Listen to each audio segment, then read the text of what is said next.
mä oonkin tunnossa PT2, mutta nyt 2 kertaa yrittänyt ottaa tämän, mutta mä oon poistanut aina sen, niin nyt on kytkin kahvan irrotusoperation.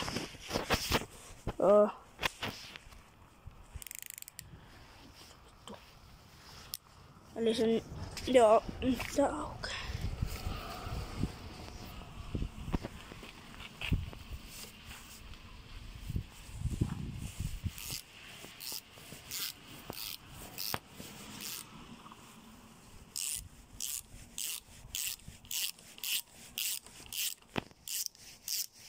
Nyt on saatu kytkin kahva irti, sitä runkoa ei tarvinnutkaan irrottaa. Sehän vaan piti vaihtaa se kahva. Tässä on vanha kahva, tämmönen MPR:n kahva. Oli ihan hyvät kahvat. Mutta oli väärän väriset, niin tässä on nyt, jos teillä ei ole TikTokia, joka monta seuraa 014 -edustus, niin siellä olette jo nähnyt ASV. Tämmöiset liilat kahvat LS todelta, niin mä irrotan näistä tämän mustan. Tämän näin. Niin sit se voi asentaa tähän, kun tämä on vääränlainen kuin tämä. Niin mä alan nyt irrottaa ja päivittelen taas sit. Nyt on saatu kahvasta tämä irti.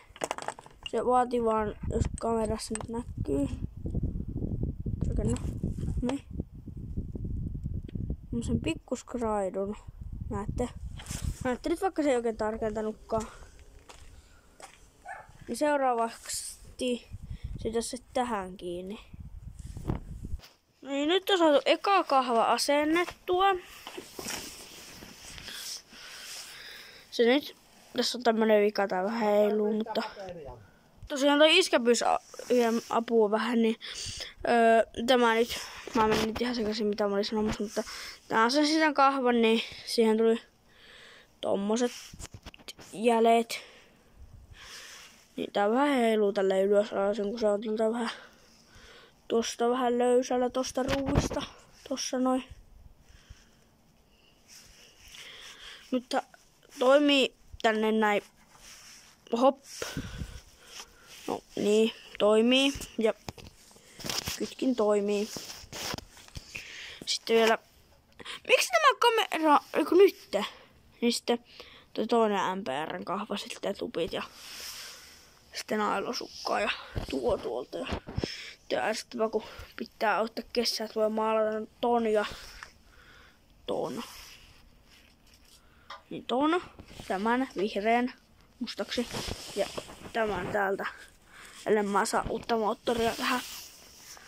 Mutta joo, mä päivittelen taas sitten, kun mä oon saanut irrotettua ton vihreän kahvan siitä. Niin.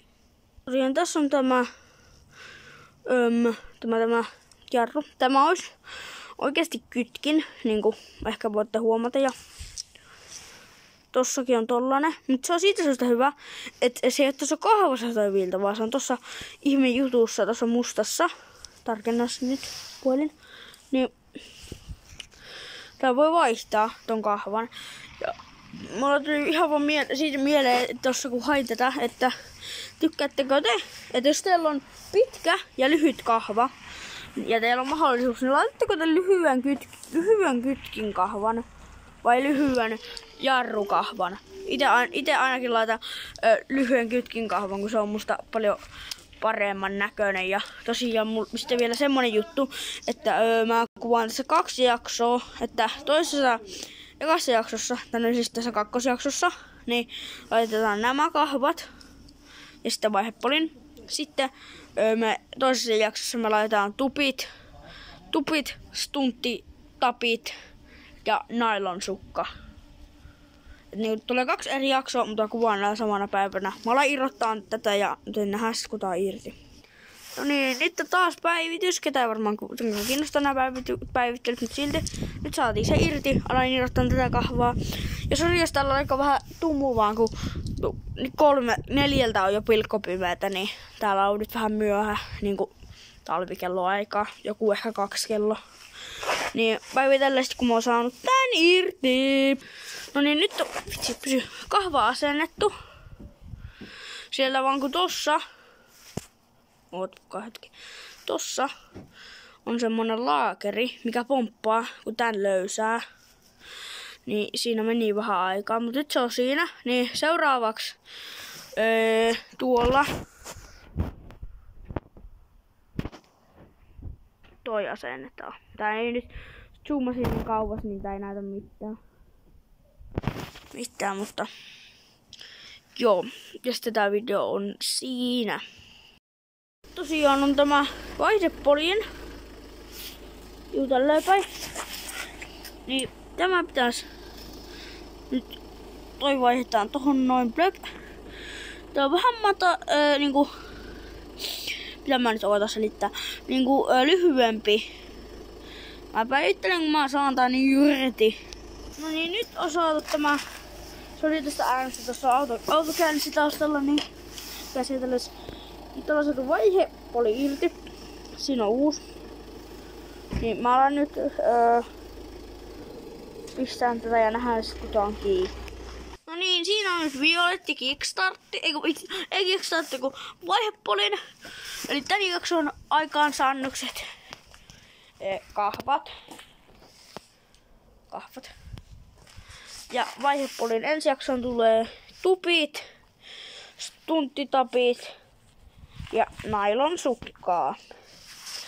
Mutta tosiaan tää video oli tässä ja käykää seuraan TikTokissa 014-edustus ja sitten tilatkaa tää meidän YouTube-kanava. Se olisi morosit!